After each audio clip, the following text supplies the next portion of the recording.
Hello বন্ধুরা, এই গল্পের প্রথম সিজন আপলোড করা হয়েছিল।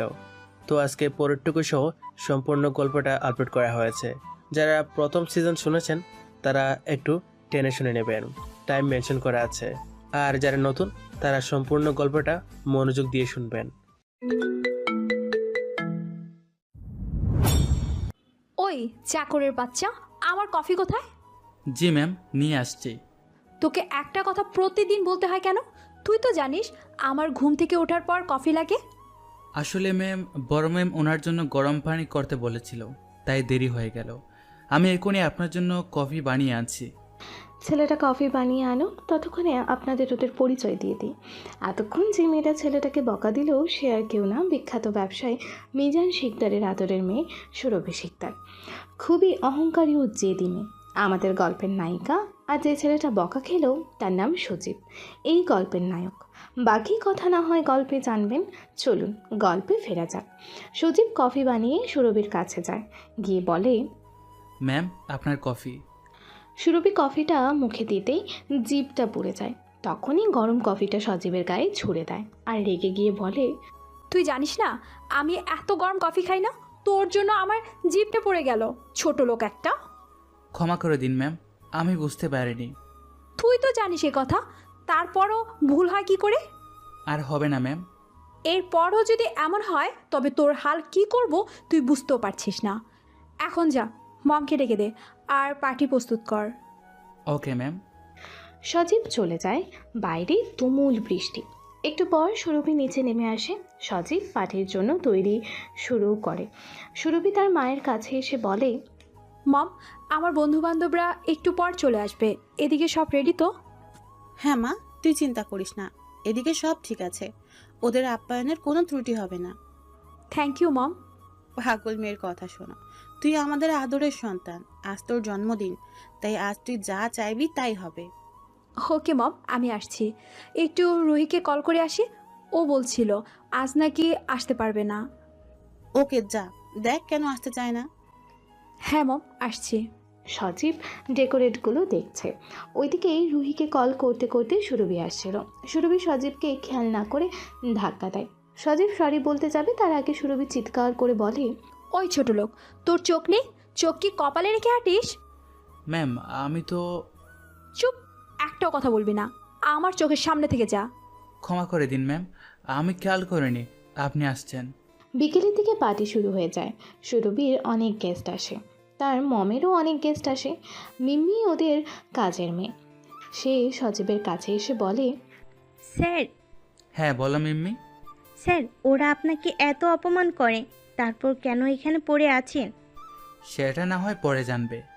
এমন সময় বাড়ির আরও কয়েকটা কাজের ছেলে ও মেয়ে এসে সজীবকে কথা শুনিয়ে মিম্মিকে বলে, কী রে মিম্মি, তোকে কতবার বলবো ওই ছোট লোকের সঙ্গে ঠিক করে কথা বলবি না? তোরা মুখ সামলে কথা বল। তোরা ভুলে যাস না, ও কিন্তু সুরভি ম্যামের হাজবেন্ড। তুই বললে কি হবে? ম্যাম তো মানে না এই ক্ষেত ম্যামের হাজব্যান্ড। তাহলে আমরা বলার কে? ম্যাম আজ মানেনি, কাল মানবে না তার কি গ্যারান্টি? তাই যা বলবি ভেবে চিন্তে বলবি। আমাদের বলার দরকার নেই, তোর বলার তুই বল। ওদিকে সুরভি রুহির জন্য অপেক্ষা করছে। রুহি সুরভির বেস্ট ফ্রেন্ড। রুহি ছাড়া সুরভি অসহায়। রুহিকে খুব ভালোবাসে সুরভি। রুহির সব কথাই মানে। এখনও কেক কাটছে না রুহি আসেনি বলে। সুরভির মা এসে বলে, কি রে মা, তোর বান্ধবী আসবে কখন? অনেক তো দেরি হয়ে যাচ্ছে। ও আসবে মম, আমার বিশ্বাস। এমন সময় সুরভির এক ছেলে ফ্রেন্ড রাতুল বলে, কিরে সুরভি, তোর ওই ক্ষেত জামাই কোথায়? দেখ রাতুল, এমনি এতে আমার মুড অফ আছে, রুহি আসেনি বলে। তাই এমন কিছু বলিস না যে তোকে কিছু বলে ফেলি। ও, তুই একটা ক্ষেতকে বিয়ে করবি ঠিক আছে, আর আমরা বললেই দোষ? তখন পাশে আর একজন সুরভির ফ্রেন্ড আনিশ বলে, ঠিক বলেছিস রাতুল, এখন নাটক করছে। বিয়ের সময় তো ঠিক করে নিয়েছে, আমাদেরকেও ডাকেনি, এখন নাটক করছে। আমি এই বিয়েটা করতে চাইনি, আমার আব্বু আমাকে জোর করে ওই খ্যাটটাকে বিয়ে করতে বাধ্য করেছে।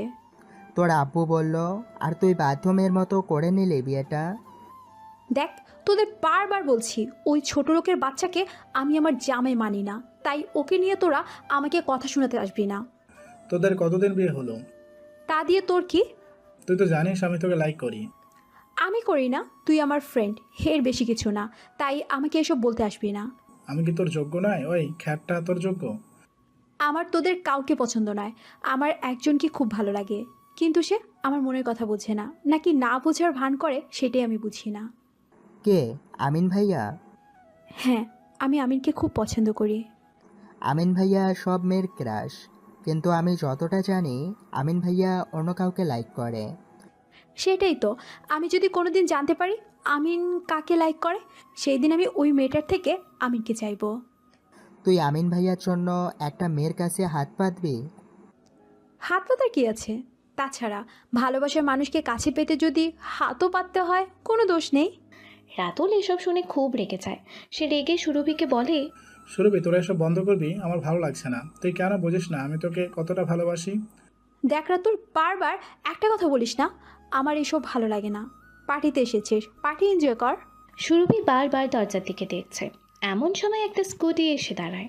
সুরভি দৌড়ে গিয়ে মেয়েটার উদ্দেশ্যে বলে, এই হলো তোর আসার সময়? মেয়েটা আর কেউ না, সুরভির বেস্ট ফ্রেন্ড রুহি। রুহি স্কুটিটা পার্ক করে সুরভির সামনে এসে বলে, সরি ইয়ার, আর বলিস না, মা অনেক ঝামেলা করছিল, আসতে দিতেই চাইনি। তুই তো জানিস আজ আমার জন্মদিন, আজকে আসতে হলো তোর আত্মীয়দের। আমি কি করবো বল? হয়েছে, আর কিচ্ছু করতে হবে না, এখন ভিতরে চল, সবাই তোর জন্য অপেক্ষা করছে। হ্যাঁ চল। দুজনে ভেতরে আসে। রুহি ভেতরে এসে দেখে সজীব সবাইকে ড্রিঙ্কস সার্ভ করছে। সবাইকে তা দেখে সুরভি বলে, এসব কি? কি পার্টি? তুই তো জানিস। রুহি রাগ করে বলে, আমি পার্টির কথা বলছি না, আমি জানি এটা পার্টি, কিন্তু ওটা কি? রুহি সজীবের দিকে আঙুল দেখিয়ে বলে, এসবের মানে কি সুরভি? নিজের জামাইকে দিয়ে এসব করাতে তোর ভালো লাগছে? দেখ রুহি, তুই আমার বেস্ট ফ্রেন্ড, আমি মানছি আমি তোর সব কথা শুনি, তবে এই খ্যাতকে নিয়ে আমাকে কিচ্ছু বলতে আসিস না। তাহলে আমাকে এখানে ডাকার মানে কি? এসব দেখানোর জন্য আমাকে রেখেছিস? সুরভি কিছু একটা বলতে যাবে, এমন সময় সজীব তাদের সামনে এসে রুহির দিকে একটা ড্রিঙ্কসের গ্লাস বাড়িয়ে দিয়ে বলে, ম্যাম, এই নিন আপনার ড্রিঙ্কস। দুলা ভাই, আপনি সব কেন করছেন? সজীব রুহিকে থামিয়ে দিয়ে বলে, ম্যাম, আমাকে দুলাভাই বলবেন না, সেটা আপনার বন্ধুর ভালো লাগবে না। সেটা যদি বুঝিস তাহলে দূরে থাকবে আমার থেকে। তুই আবার শুরু করলি? দুলাভাইকে অপমান করে কি বাস তুই? আমি যাকে আমার স্বামী মানি না, তার অপমান হলো কি হলো না সেটা নিয়ে আমার কোনো মাথা ব্যথা নেই, ডোন্ট কেয়ার। সজীব কিচ্ছু না বলে রুহির হাতে ড্রিঙ্কস দিয়ে চলে যায়। এমন সময় সুরভির আব্বু নিচে নেমে আসে। মিজান সাহেবকে দেখে সবাই তার দিকে তাকিয়ে আছে। সুরভির আব্বুর উপর সুরভির খুব রাগ, সে তার আব্বুকে দেখে মুখ ফিরিয়ে নেয়। মিজান সাহেব তার কাছে এসে বলে, সুরভি মা। সুরভির চোখ কোনো কথা বলছে না। মাজিন সাহেব আবারও বলে, সুরভি মা, আমার মেয়েটা কি আমার উপর রাগ করেছে? আমি রাগ করলাম কি করলাম না, তাতে কি এসে যায় মিজান শিকদারের? বাবা, কি রাগ আমার মেয়েটা। শোন মা, আমি যে কখনো তোর কোনো ক্ষতি চাই না, সেটা তুই একদিন ঠিকই বুঝবি। আমার বোঝার দরকার নেই, তুমি আমার লাইফের সব থেকে বড় ক্ষতিটা করেছো, আমি কখনো তোমাকে ক্ষমা করব না। আচ্ছা হয়েছে, এখন চল কেক কাটবি, সবাই অধীর আগ্রহে অপেক্ষা করছে তোর জন্য। সুরভি আর কোনো কথা না বাড়িয়ে কেক কাটতে আসে। সুরভিকে দূরে দাঁড়িয়ে উইশ করে সজীব। হ্যাপি বার্থডে সুরভি। কথাটা রাতুলের কানে যায়। সে সজীবের কাছে গিয়ে বলে, ওই খ্যাত, তোর সাহস কি করে হয় আমার সুরভির নাম ধরে ওকে উইশ করিস? রাতুলের কথা শুনে সজীব একটু অবাক হয়ে বলে, আপনার সুরভি মানে? মানে আমি সুরভিকে ভালোবাসি, তাই ওর নাম ধরে কখনো ডাকবে না, মাইন্ডেড। আপনি সুরভিকে ভালোবাসেন আর সুরভি? সুরভিও আমাকে ভালোবাসে, তাই আমাদের দুজনের মাঝে আসবি না তুই। ঠিক আছে, সুরভি যেদিন নিজের মুখে বলবে সেদিন আমি আপনাদের লাইফ থেকে চলে যাব। সুরভি বললে যেতে হবে কেন? এখন যেতে পারিস না? না, সুরভি আমার স্ত্রী, তাই ওর ভালো মন্দ দেখার দায়িত্ব আমার। আপনাকে আমি কোনো কিছু বলতে যাব না। তোকে তো আমি ওর লাইফ থেকে বার করব, তার জন্য যা যা করতে হবে সব করব। সজীব কিছু না বলে চলে যায়। রাতুল গিয়ে সুরভির সামনে দাঁড়ায়। সুরভি কেক কেটে প্রথমে রুহি ও তার মাকে খাওয়ায়, তারপর এক এক করে সবাইকে খাওয়াতে লাগে। রাতুল বলে, কিরে দোস্ত, আমাকে খাওয়ালি না? তোকে কেন খাওয়াতে যাব? তুই ফ্রেন্ডের মতো থাক, বয়ফ্রেন্ড হওয়ার চেষ্টাও করবি না। আমি আজ তোকে বলছি, আমি তোর বয়ফ্রেন্ডই হব, দেখে নিস তুই। ঠিক আছে, দেখা যাক কার কথা থাকে। সুরভি ভরা সবাই সবার মাঝে সজীবকে ডাকে। ওই চাকরের বাচ্চা, এদিকে আয়। এগুলো এখান থেকে নিয়ে যা। সজীব সুরভির কথায় তার সামনে এসে কেকের অবশিষ্ট অংশ নিয়ে যায়। কিচেনে রাখতে গিয়ে কি মনে করে সজীব আঙুলের ডগা দিয়ে কেকের এক টুকরো নিয়ে মুখে পুড়ে নিয়ে মনে মনে বলে, আজ হয়তো আপনি আমাকে আপনার জন্মদিনের কেক খাওয়ালেন না, একদিন এমন সময় আসবে সেদিন আপনি দাঁড়িয়ে দাঁড়িয়ে দূর থেকে আমাকে দেখবেন, কিন্তু কাছে গিয়ে কেক খাওয়াতে পারবেন না। সজীবের ভাবনার মাঝে তার শ্বশুর এসে বলে। কি ভাবছো বাবা সজীব? সজীব মিজান সাহেবকে দেখে বলে, স্যার আপনি কিছু লাগবে আপনার? তোমাকে কতবার বলেছি আমাকে স্যার ডাকবে না, আমি তোমার শ্বশুর মশাই, তাই বাবা ডাকলে খুশি হব। ঠিক আছে আব্বু, আর স্যার ডাকবো না। আপনার কিছু কি লাগবে? মিজান সাহেব সজীবের মাথায় হাত বুলিয়ে দিয়ে বলে, না বাবা, কিছু লাগবে না। কতদিন এভাবে থাকবে তুমি? যতদিন না আপনার মেয়ে আমাকে তার জামাই মানছে ততদিন। আমার মেয়ে যদি কোনোদিন মেনে না নেয় তবে? আব্বু আমার বিশ্বাস একদিন উনি ঠিকই আমার ভালোবাসা বুঝবে, আর সেদিন উনি ঠিক আমার কাছে আসবে। আমি জানি না সেদিন কখনো আসবে কি না, কারণ আমি তো আমার মেয়েকে চিনি। ভাববেন না আব্বু, আমি ঠিক আপনার মেয়েকে সামলে নেব। ওকে, অ্যাজ ইউর উইশ। মিজান সাহেব চলে যায়। সজীব নষ্ট হওয়া কেকগুলো ডাস্টবিনে ফেলে দিয়ে চলে আসে। রাত 10টা, সবাই চলে গেল। সুরভি সজীবকে বলে, শোন, আমার জন্য 1 কাপ কফি নিয়ে বেডরুমে আয়। ওকে ম্যাম, আসছি। সুরভির মা সজীবকে বলে, ওই আমাকেও আমার রেড ওয়াইন দিয়ে আসবি। কথাটা শুনে সুরভির আব্বু সুরভির মাকে বলে, তুমি এত রাতে আবার ড্রিঙ্কস করবে? হ্যাঁ করব, তাতে তোমার কি? এখন ঘুমানোর সময়? তোমার জন্যই তো তোমার মেয়েটাও তোমার মতো হচ্ছে।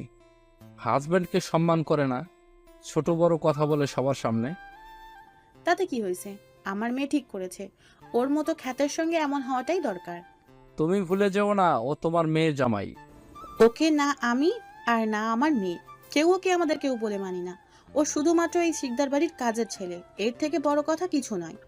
আব্বু ছাড়ুন, আপনি ম্যামকে কিছু বলবেন না। আমি ওনার খাবার দিয়ে সুরভি ম্যামের জন্য কফি নিয়ে যাব। সুরভির মা সজীবের কথা শুনে চিৎকারি করে বলে, ওটা খাবার নয়, ওটাকে ড্রিঙ্কস বলে। এটুকু ইংলিশও জানিস না? তোর কি দেখে এই লোকটা আমার মেয়ের গলায় ঝুলিয়েছে কে জানে? সেটা তোমরা কেউ বুঝবে না, যদি বুঝতে তবে এমন করে ব্যবহার করতে না। সজীব মিজান সাহেবকে আর কথা বাড়াতে দিলেন না। সেই মিজান সাহেবকে তার রুমে পাঠিয়ে দেয়। সুরভির মাও আর কিছু না বলে চলে যায়। একটু পর সজীব ড্রিঙ্কস নিয়ে সুরভির মাকে দিয়ে কফি বানিয়ে নিজের রুমে যায়। সজীবকে দেখে সুরভি রেগে গিয়ে বলে, ওই তোর আসতে কত সময় লাগে শুনি? আসলে ম্যাম, ওই বড় ম্যাম। আবার মায়ের নামে কি বলবি শুনি? সুরভির কথা শুনে সজীব একটু আমতা আমতা করে বলে, না মানে ম্যাম, নিচে বড় ম্যাম ও আব্বুর সঙ্গে কথা কাটাকাটি হচ্ছিল, তাই দেরি হয়ে গেল। সজীবের মুখে মিজান সাহেবকে আব্বু ডাকতে শুনে সুরভি রাগে জ্বলতে থাকে আর বলে, হোয়াট? কি বললি তুই? আব্বু? তোর সাহস কি করে হয় আমার আব্বুকে আব্বু বলার? ম্যাম, আব্বু নিজেই আমাকে আব্বু বলতে বলেছে, না হলে আব্বু রাগ করবে। হোয়াট এবার? আমার কফি দে। এই নিন ম্যাম। সজীব কফির মগটা সুরভির দিকে বাড়িয়ে দিয়ে বলে। সুরভি কাপ হাতে নিয়ে বলে, এখানে দাঁড়া, তোর আঙ্গুল দে দেখি কতটা গরম। বলে সুরভি সজীবের আঙুল নিয়ে কফির মগে চুবিয়ে দেয়।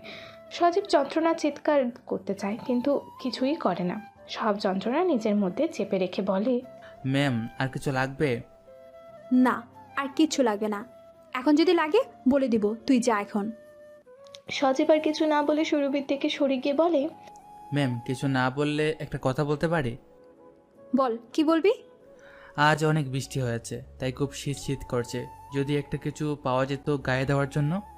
সুরভি কিছু একটা ভেবে সজীবকে বলে, ওয়ার্ডরোবে একটা ব্ল্যাঙ্কেট আছে, ওটা নিয়ে যা। ধন্যবাদ ম্যাম। হয়েছে, যা এখন, আমাকে ডিস্টার্ব করিস না। সজীব আর কিছু না বলে ওয়ার্ড্রপ থেকে ব্ল্যাঙ্কেট নিয়ে সোফায় গিয়ে ঘুমিয়ে পড়ে। ওইদিকে সুরভি ফোনে এফবিতে ভিডিও দেখছিল। হঠাৎ একটা ফ্রেন্ড রিকোয়েস্ট আসে। সুরভি চেক করে দেখে রিকোয়েস্টটা তার ক্রাশ আমিনের। সুরভি এক মুহূর্ত দেরি না করে রিকোয়েস্ট অ্যাকসেপ্ট করে। ওদিক থেকে মেসেজ আসে, হাই, কেমন আছো সুরভি? আলহামদুলিল্লাহ ভালো আছি। আপনি কেমন আছেন সিনিয়র? আমিও আলহামদুলিল্লাহ ভালো আছি। কি করছো এখন? এই তো হেবিতে ভিডিও দেখছিলাম, আপনার রিকোয়েস্ট দেখে আপনার সঙ্গে কথা বলছি। আচ্ছা, তুমি কাল ভার্সিটিতে আসবে? আসবো তো, কেন?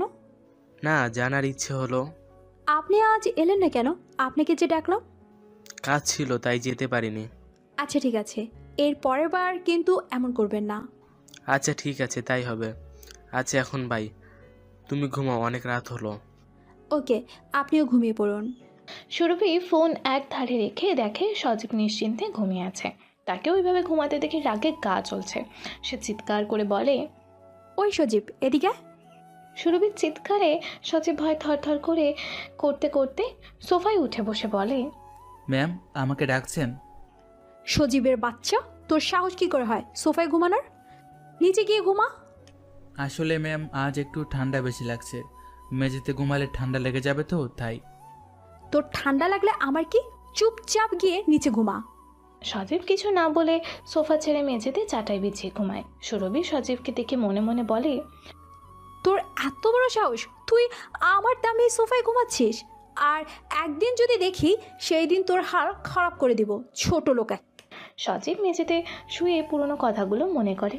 কিভাবে সুরভির সঙ্গে তার বিয়ে হয়, সুরভি কিভাবে সবার সামনে তাকে চড় মেরেছিল, অতীত। আজ সুরভি ও সজীবের বিয়ে। এই বিয়েতেই সুরভি রাজি নয়। সুরভি সজীবের কাছে গিয়ে বলে, দেখুন আমি আপনাকে বিয়ে করতে পারবো না। আমাকে বলে কি হবে? আপনি আপনার বাবাকে বলুন, আপনার বাবাই এই বিয়েটা ঠিক করেছে। আপনি একবার বলুন না যে আপনি এই বিয়েটা করতে চান না। আমাকে ক্ষমা করে দিন, আমি স্যারকে না বলতে পারবো না। হ্যাঁ, না বলবি কেন? দেখেছিস বড়লোক বাপের মেয়ে, এত টাকা কি হাতছাড়া করা যায়? আপনি ভুল ভাবছেন মিস, আমি আপনার বাবার টাকা থেকে বিয়েতে রাজি হইনি। তাই করেছিস, ছোট লোক একটা।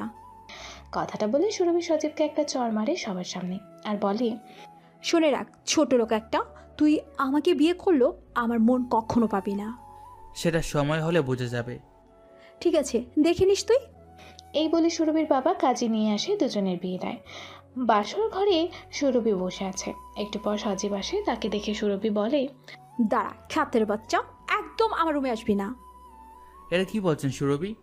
সুরভি সজীবের মুখে সুরভির নাম শুনে রেগে গিয়ে বলে, শোন ছোট লোক, তোর ওই মুখে আমার নাম নিবি না। এটা কি বলছেন আপনি? কথাটা বলে সজীব সুরভির পাশে বসতে গেলে সুরভি বলে, ওই ছোট লোক কোথায় বসছিস তুই? তোর সাহস কি করে হয় আমার সামনে আমার বেডে বসার? এসব আপনি কি বলছেন? আজ থেকে তো এই গড়ে আমারও অধিকার আছে আপনার বিছানায়। চুপ কর খ্যাত, তোর তো দেখছি খুব সাহস। তুই আমাকে বলছিস কি না এখানে তোর অধিকার আছে? শুনে রাখ, এই ঘরে বা আমার মনে তোর কোনো জায়গা নেই, তাই কোনো অধিকার খাটাতে আসবি না। সজীব কিছু বলতে যাবে তার আগে সুরভি বলে, ওই তুই নিচে গিয়ে শুয়ে পড়, আমার বিছানায় বসার তোর কোনো অধিকার নেই। তাই আজ থেকে তুই আমার রুমে থাকবি ঠিকই, তবে আমার মনে কোথাও থাকবি না। সজীব আর কিছু না বলে মেঝেতে চাটাই বিছিয়ে শুয়ে পড়ে। সুরভি পোশাক ছেড়ে গিয়ে শুয়ে পড়ে। মাঝরাতে সজীব এর ঘুম ভেঙে দেখে সুরভি শুয়ে আছে। সজীব ঘুম ঘুম চোখে বাইরে আসে। তখন রাত প্রায় 3টে। সজীব কিচেনে গিয়ে পানির বোতল নিয়ে বাইরে আসে। আর তখন তার বাসার কাজের মেয়ে মিম্মি বলে, স্যার আপনার কিছু লাগবে? না না, আমার কিছু লাগবে না। তুমি এত রাতে এখানে কি করছো? আমি এখানেই ঘুমাই স্যার। আচ্ছা ঠিক আছে, তুমি ঘুমাও। মিম্মি গিয়ে ঘুমিয়ে পড়ে। সজীব রুমে আসতে আসতে সুরভি বলে, এত রাতে কোথায় গিয়েছিলি তুই? আমি একটু কিচেনে গিয়েছিলাম পানি আনতে। শোন, তোর যা যা লাগবে সেটা নিজের কাছে নিয়ে এসে রাখবি। রাতে যদি আবার আমার রুমের দরজা খোলা দেখি তবে দেখে নিবি কি হয়। ঠিক আছে, আর হবে না। সজীব পানি খেয়ে ঘুমিয়ে পড়ে। পরের দিন সুরভিও তার মায়ের ডাকে সজীবের ঘুম ভাঙে। সজীব উঠে নিচে গেলে সুরভির মা এসে সজীবের হাতে একটা বালতি ও ঝাড়ু ধরিয়ে দিয়ে বলে, এনে ঝাড়ু ও বালতি, আজ থেকে তুই এই বাড়ির আর সকল চাকরদের মতো তুইও সব কাজ করবি। সজীব একটু অবাক হয়ে বলে, চাকর? হ্যাঁ চাকর, আজ থেকে এই বাড়ির সব কাজ তুই করবি। জুতো সেলাই থেকে চণ্ডীপাঠ সব তোকে করতে হবে। সুরভিও তার মায়ের কথায় সায় দিয়ে বলে, ঠিক বলেছো মা, ওর এইটাই প্রাপ্য। কত করে বললাম বিয়েটা করবেন না, আমার কথা শুনলই না। বললো কি না আব্বুর জন্য রাজি হয়েছে, আব্বুকে না বলতে পারবে না, বোঝ এবার ঠেলা। সুরভির মা বাড়ির সমস্ত কাজের লোককে ডেকে পাঠায়। সুরভির মা বলে, শোন, আজ থেকে তোদের গ্রুপে আর একজন অ্যাড হলো। ও হচ্ছে আমার মেয়ের কাজের জামাই। আজ থেকে ও সেটাই করবে যেটা আমরা বলবো। ওকে ম্যাম, তাই হবে। আজ থেকে ও আমাদের সঙ্গে কাজ করবে। হ্যাঁ, ওকে কাজগুলো বুঝিয়ে দে, যেন কোনো কাজে অযোগ্য না থাকে। সেটাই হবে। বড় ম্যাম, আপনি শুধু হুকুম করবেন, দেখবেন সব কাজ হয়ে গেছে। হ্যাঁ মা, ওই খ্যাত ছেলেটা জ্যোতির কাছে জব্দ হবে এবার। হ্যাঁ, তাই হবে। মিম্মি এসে বলে, বড় ম্যাম, ম্যাম এসব আপনারা ঠিক করছেন না। উনি তো এখন এ বাসার মেম্বার। না, ওই খ্যাত ছেলেটা আমার কেউ না, তাই কারোর সামনে যেন না আসে। তাই হবে। আমি আজ থেকে এই বাড়িতে কাজ করব, যা বলবেন আপনারা সেটাই হবে। বর্তমান। সজীব কথাগুলো মনে করে মন খারাপ করে শুয়ে পড়ে। পরের দিন সজীব শুয়ে আছে, খুব জ্বর গায়। সুরভি দেখে সজীব তখনও শুয়ে আছে। সজীবের কাছে এসে একটা লাথি মেরে বলে, এখানে কি ব্যাপার? হোটেল পেয়েছিস, পরে পরে ঘুমাচ্ছিস? সজীব কোনো রকম নিজের চাদর সরিয়ে বলে, ম্যাম, আমার খুব জ্বর এসেছে, চলার ক্ষমতা নেই। ক্ষমতা নেই মানে কি? তোকে কি এখানে বসিয়ে বসিয়ে খাওয়াবো নাকি? যা, আমার কফি নিয়ে আয়। ঠিক আছে ম্যাম, নিয়ে আসছি। সজীব জ্বর গায়ে নিচে নেমে আসে সুরভির জন্য কফি নিয়ে যাওয়ার জন্য। মিমি এসে দেখে সজীব ঠিক করে দাঁড়াতে পারছে না। মিমি তার কাছ থেকে এসে বলে, স্যার কি হয়েছে আপনার? গায়ে একটু জ্বর এসেছে মনে হয়, ও ঠিক হয়ে যাবে। তুমি আমাকে একটু দুধটা দাও। আপনাকে কিছু করতে হবে না, আমি কফি বানিয়ে ম্যামকে দিয়ে আসছি। না মিম্মি, তুমি গেলে তোমার ম্যাম আবার রাগ করবে। কিছু হবে না, আপনি এখানে থাকুন, আমি ম্যামের কফিটা দিয়ে এসে ডক্টরকে ডেকে পাঠাচ্ছি। মিমি কফি বানিয়ে সুরভির রুমের কাছে গিয়ে সুরভিকে ডাক দিয়ে বলে, ম্যাম আপনার কফি। ওকে, টেবিলে রাখ। কফিটা টেবিলে রেখে দিতে বলে। তারপর সজীবের কথা জিজ্ঞেস করে, কফি তুই নিয়ে এলি, সে নবাবজাদা কোথায় গেল? ম্যাম স্যারের শরীর খুব খারাপ, চলতে পারছিল না, তাই ম্যাম ওনাকে বসতে বলে এসেছি। সুরভি মিমির কথায় খুব রেগে যায় আর বলে, খুব দরদ দেখছি তোর ওই খ্যাটটার প্রতি। ম্যাম আমিও তো একটা ক্ষেত, তাই ক্ষেতের প্রতি একটু বেশি টান। হ্যাঁ হ্যাঁ, টান করে রাখ, এছাড়া তো তোর আর কিছুই পারবি না। আর কিছু চাই না ম্যাম, এটাই অনেক। হয়েছে, যা এখান থেকে, তোর কথা শুনতে ইচ্ছে করছে না। মিমি নিচে এসে ল্যান্ড ফোন থেকে ডক্টরকে কল করে সবটা বলে। সব শুনে ডক্টর বলে, ওকে, আপনি ওনার মাথার জলপট্টি দাও, আমি একটা পেশেন্ট দেখে আসছি। ডক্টর সাহেব, আমার স্যারের খুব খারাপ অবস্থা। বললাম তো যেগুলো করে রাখুন, আমি 10 মিনিটের মধ্যে আসছি। ওকে ডাক্তারবাবু, আমি বসছি স্যারের পাশে, আপনি জলদি আসুন। ওকে, আসছি। প্রায় 20 মিনিট হয়ে গেছে, ডক্টর আসছে না। এদিকে সজীবের গা জ্বরে পুড়ে যাচ্ছে। তার মধ্যে জ্যোতি এসে মিমিকে বলে, কী রে মিমি, কী পেয়েছিস তোরা? কাজ কাম ফেলে এভাবে বসে আছিস? সজীব স্যারের খুব জ্বর, এই অবস্থায় স্যার কাজ করবে কি করে? সেটা আমি জানি না, ও যদি কাজ না করে ওর কাজগুলো কে করবে শুনি? স্যারের কাজ আমি করে দিব, তুই ভাবিস না, নিজের কাজ গিয়ে কর। আমি আমার কাজই করছি। হ্যাঁ, তোর কাজ তো মানুষের পেছনে লাগা। কি বললি তুই? কিছু না, যাচ্ছি, যা। জ্যোতি চলে যায়। মিম্মি সজীবকে সোফায় বসতে বলে কাজগুলো করতে চলে যায়। এদিকে সুরভি রেডি হয়ে ভার্সিটিতে যায়। সেখানে রুহি, রাতুল, অনিশ, প্রিয় ও আরও অনেকের সঙ্গে দেখা হয়। রুহি সুরভিকে বলে, কি রে, এত দেরি কেন? স্পেশাল কিছুর জন্য। মানে? ও, তুই বুঝবি না। রুহি এবার সুরভিকে ভালো করে পর্যবেক্ষণ করলো। তারপরে বলে, কি ব্যাপার সুরভি, তুই আজ শাড়ি পরে এসেছিস? তোর নীল শাড়ি, তুই তো নীল শাড়িতে নীল পরে লাগছে। সুরভি রুহির কথা শুনে খুশি হয়ে বলে, সত্যি? তুই সত্যি বলছিস আমাকে ভালো লেগেছে? হ্যাঁ, এই দোস্ত, তোকে আজ সত্যি অন্যরকম লাগছে, পুরাই নীলপরি। দেখিস, তোকে দেখতে ছেলেগুলো যেন হার্টবিট থেমে না যায়। যার জন্য পড়েছি তার থামলেই হয়। টাকার জন্য পড়েছিস? সেই স্পেশাল মানুষটা কে? আগে সে আমাকে কিছু বলুক, তারপর না তোদের সবটা বলতে পারবো। এমন সময় রাতুল সুরভির কাঁধে হাত রেখে বলে, সুরভি রাতুলের কাছ থেকে সরে এসে বলে, রাতুল, কথায় কথায় গায়ে হাত দেওয়া আমার পছন্দ নয়। আচ্ছা ঠিক আছে, এখন হাত দেব না। তুই যখন আমার হয়ে যাবি তখন হাত দিতেই পারি। আমি কখনো তোর হব না। সুরভি আর কিছু না বলে ক্যান্টিনের দিকে চলে যায় আর আমিনকে খুঁজতে থাকে। রুহি তাকে বারবার বলে, কি রে দোস্ত, কাকে খুঁজছিস বলতো আমাকে? আরে কাকে আবার? আমিনকে, আমাদের সিনিয়র। ওকে খুঁজছিস কেন? আর তা ওকে খুঁজেও বা তোর তো লাভ নেই। কেন? আমিন কোথায়? ও বিদেশে গেছে কোনো এক কাজে। বিদেশে গেছে? কখন? কখন কি বল? কবে? কবে মানে? কবে মানে আমিন কাল সন্ধ্যায় ফ্লাইটে আমেরিকা যায়, ফিরবে কবে তার ঠিক নেই। কথাটা শুনে সুরভি অবাক হয়। সে মনে মনে বলে, কি? ও বিদেশে চলে গেছে? ও যে কাল আমাকে রাতে মেসেজ করলো, ওসব কি ছিল? ও যদি কাল বিদেশে চলে যায় তবে রাতে ওই মেসেজ করে আমাকে আজ ভার্সিটিতে ডাকার মানে কি? সুরভিকে আনমোনা দেখে রুহি ডেকে বলে, ওই কি ভাবছিস, ক্লাসে চল। আমার এখন ক্লাস করতে মুড নেই, আমি আসছি। তুই কোথায় যাবি? আমি বাসায় যাচ্ছি। বাসায় যাচ্ছিস মানে ক্লাস করবি না? না, আমার কিছু ভালো লাগছে না। সুরভি আর একটাও কথা না বাড়িয়ে বাসায় আসে। গেটে ঢুকবে গাড়ি নিয়ে, কিন্তু গেটের কাছে কেউ না থাকায় জোরে জোরে বাঁশি বাজাতে থাকে। বাঁশির আওয়াজ পেয়ে সজীব দৌড়ে এসে গেট খুলে দেয়। সুরভি গাড়ি পার্কিংয়ে ঢুকিয়ে দিয়ে সজীবের কাছে এসে গালে একটা চড় মারে। চড় যা এতটাই জোরে ছিল যে সজীব সেটা সহ্য করতে পারেনি। একটা ছেলের চোখ দিয়ে পানি গড়িয়ে পড়ে। সুরভি সেদিকে ধ্যান না দিয়ে বাসায় ঢুকে যায়।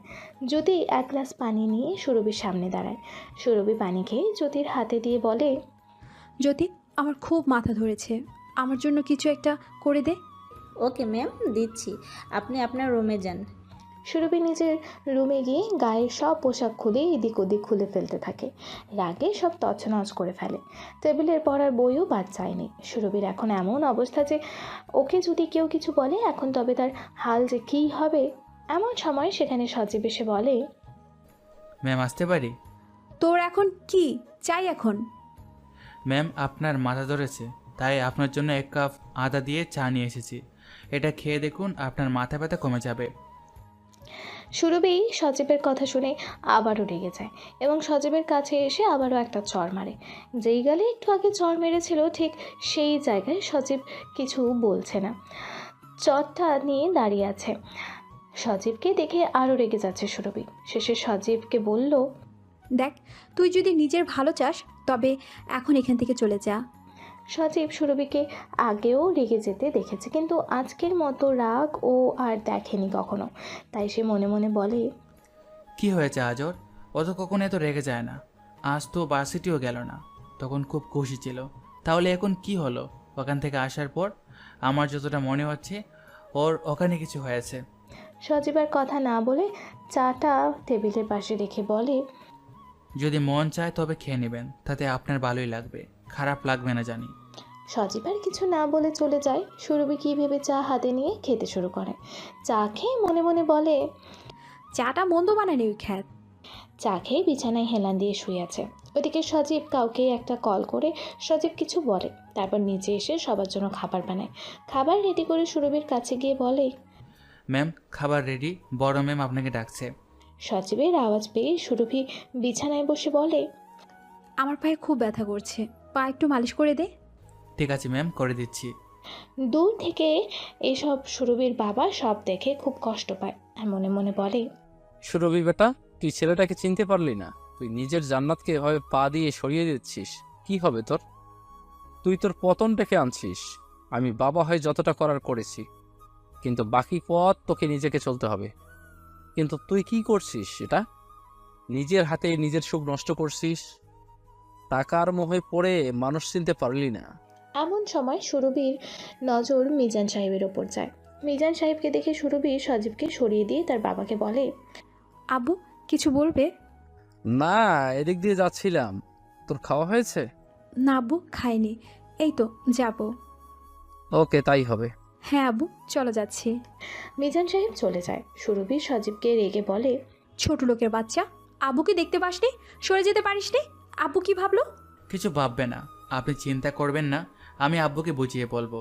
তোকে আর কিচ্ছু বলতে হবে না, যা এখান থেকে এখন। আর হ্যাঁ, যাওয়ার আগে আমার জুতো পরিয়ে দিয়ে যা। ঠিক আছে ম্যাম, দিচ্ছি।